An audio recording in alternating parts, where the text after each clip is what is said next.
Bocah ini mengambil kenari dari tangan kakeknya, digantikan dengan telur, lalu ditaruh di sudut pintu, dan menghancurkannya. Tapi akhirnya,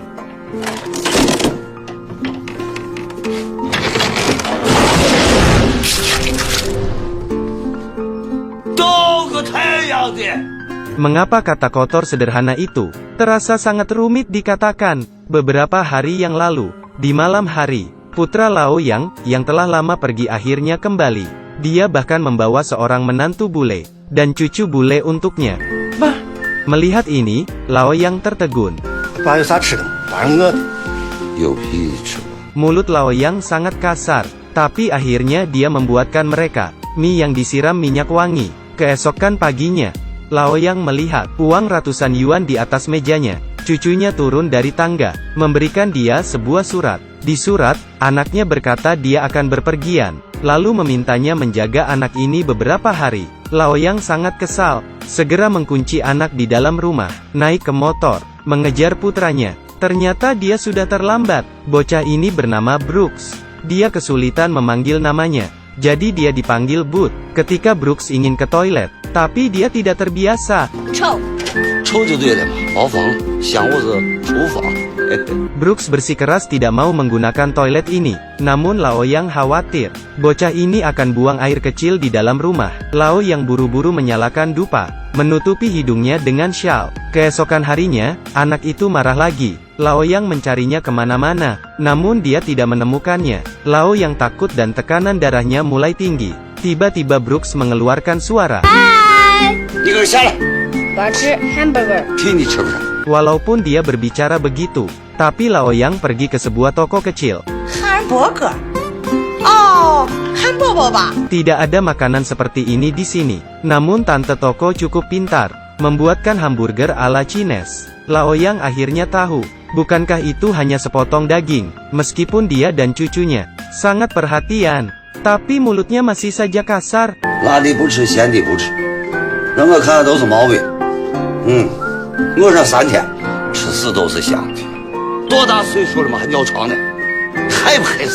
Bahkan jika Brooks menggambar Spiderman favoritnya, Laoyang tetap akan mengomentarinya.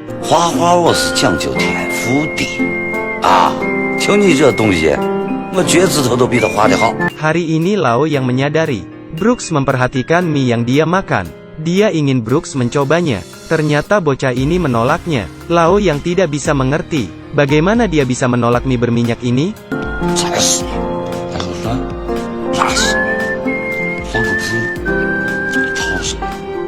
Tengah malam bocah ini ketakutan. Dia datang dan menutup mulut Laoyang, lalu tidur dengannya. Laoyang sebenarnya merasa senang.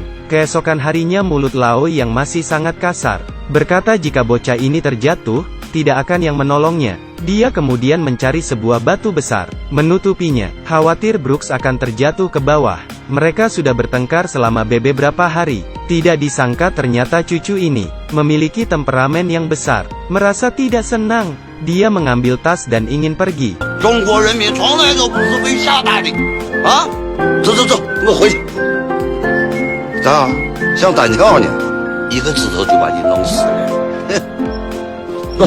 Di hari-hari berikutnya, Laoyang berkeliling desa, mencarikan mainan untuk cucunya, bahkan dengan muka tebal, pergi meminta susu sapi untuk cucunya. Perlahan-lahan warga desa mulai curiga. Dia tidak berani mengakuinya. Dia merasa malu memiliki cucu bule. Laoyang akhirnya mencari jalan. Dia menutupi wajah cucunya, membawanya ke kota. Rambut Brooks berubah menjadi warna hitam. Dalam perjalanan kembali, Brooks melihat topeng Spiderman. Tapi kakeknya tidak mengerti, mengapa topeng ini sangat mahal. Ketika dia akan membawa Brooks pergi, akhirnya dia hanya bisa mengalah.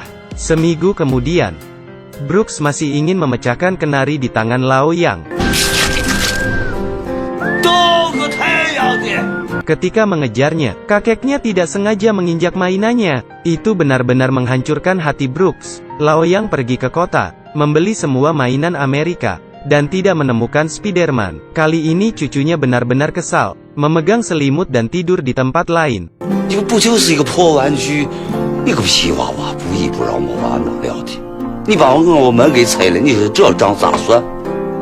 Brooks tidak peduli, langsung pergi begitu saja. Lao Yang pun menjadi kesal.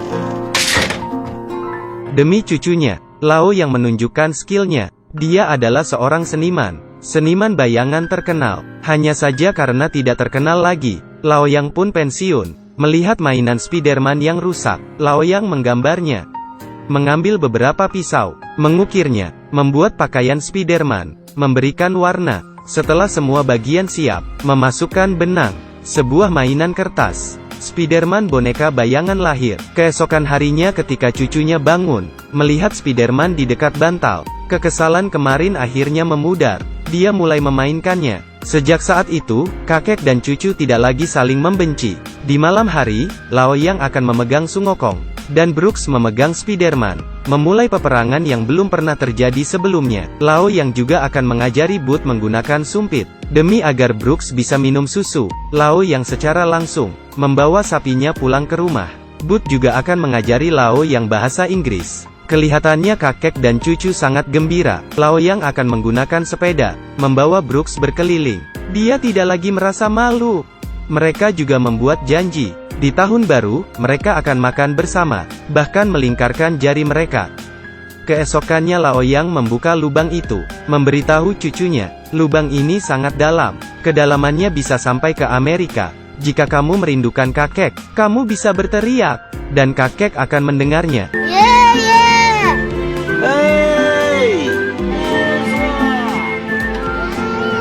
Perpisahan selalu begitu tiba-tiba. Ibu Bud kembali. Putranya membawa berita buruk. Dia dan ibu Brooks telah berpisah. Dan Brooks bukan anak kandungnya. Dia adalah anak kandung mantan suami anak.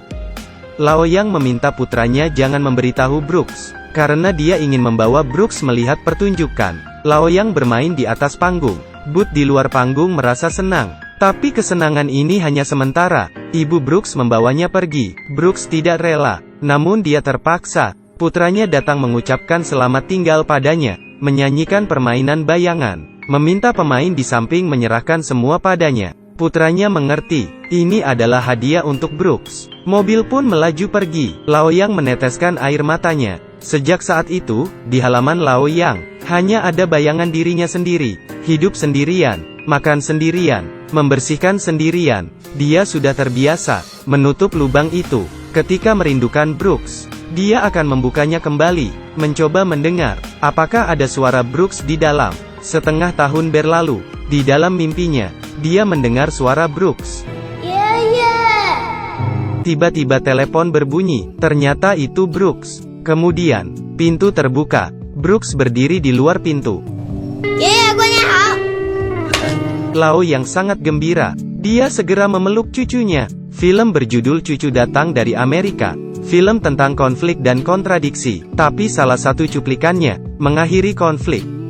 Dalam perjalanan ke pertunjukan, kakek dan cucu ini mengobrol.